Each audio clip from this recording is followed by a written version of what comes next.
Cukup appreciate melihat lagu berjudul Aisyah Istri Rasulullah di-cover oleh beberapa penyanyi dan YouTuber.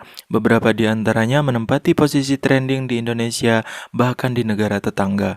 Itu artinya sejarah atau tarikhul Islam menemukan lahan baru yang cukup menjanjikan untuk diperkenalkan dan diajarkan dengan cara yang menarik dan fun. Namun ada beberapa lirik yang misunderstanding, terutama dalam pemilihan diksi pada lirik yang terdapat dalam lagu Aisyah Istri Rasulullah. Yang menurut saya pribadi hal itu termasuk kesalahan fatal karena telah mendistorsi, mencederai orisinalitas hadis dan menyalahi sejarah yang sudah ada. Sebagian dari mereka berdalih bahwa lirik yang mereka gunakan adalah melewati proses adaptasi dari bahasa Melayu ke bahasa Indonesia. Namun semestinya adaptasi bahasa tidak menyalahi sejarah yang sudah ada. Sebelum terlalu jauh, perlu saya terangkan bahwa awalnya lagu ini adalah gubahan yang liriknya ditulis oleh seorang pria di negara tetangga Malaysia, pemilik channel Vitamin B atau yang dikenal dengan Mr. B. Kesalahan pertama terdapat pada diksi mencuit, yang oleh beberapa penyanyi Indonesia malah diganti menjadi mencubit.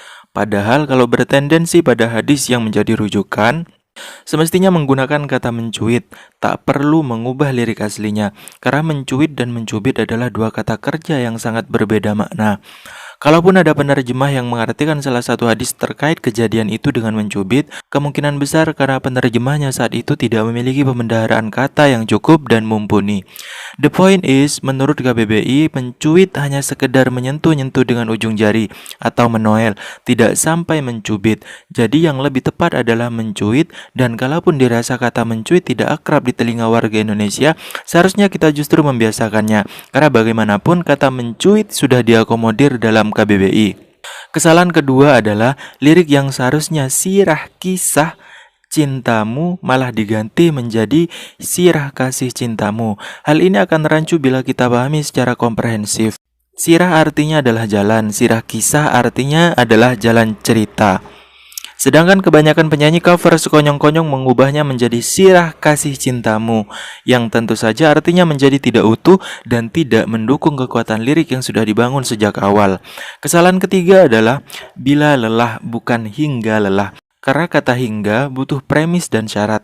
Tanpa premis seharusnya tidak ada kata hingga. Tiba-tiba hingga lelah. Memang sebelumnya ngapain kok tiba-tiba ada kata hingga lelah? Kan gitu. Kesalahan keempat adalah ribamu, bukan jilbabmu. Ini kesalahan yang paling konyol di antara sekian banyak kesalahan dalam lirik lagu ini. Seharusnya sebelum dinyanyikan sudah terbayangkan bagaimana mungkin Nabi bisa tidur di jilbab. Seharusnya tak perlu mengubah lirik aslinya yang semula menggunakan kata di ribamu. Dan lagi pula sesuai hadis yang ada, Nabi memang baring di ribamu, atau dalam kata lain yang semakna di pangkuanmu, bukan di jilbabmu. Kesalahan kelima adalah kalau merujuk pada sejarah seharusnya menyikat rambut, bukan mengikat rambut. Kalaupun mau diadaptasi ke bahasa lain yang lebih akrab ke telinga orang Indonesia, seharusnya menggunakan kata menyisir. Karena menyisir masih semakna dengan menyikat, bukan malah diganti dengan mengikat, yang maknanya sangat jauh berbeda. Semoga hal ini bisa diperhatikan agar nantinya tidak tersebar sejarah yang menyesatkan dan menjadi pembodohan secara massal. Amin. Sampai ketemu di episode Santritainment berikutnya. Jangan lupa like, comment, share, dan subscribe. Wassalamualaikum warahmatullahi wabarakatuh.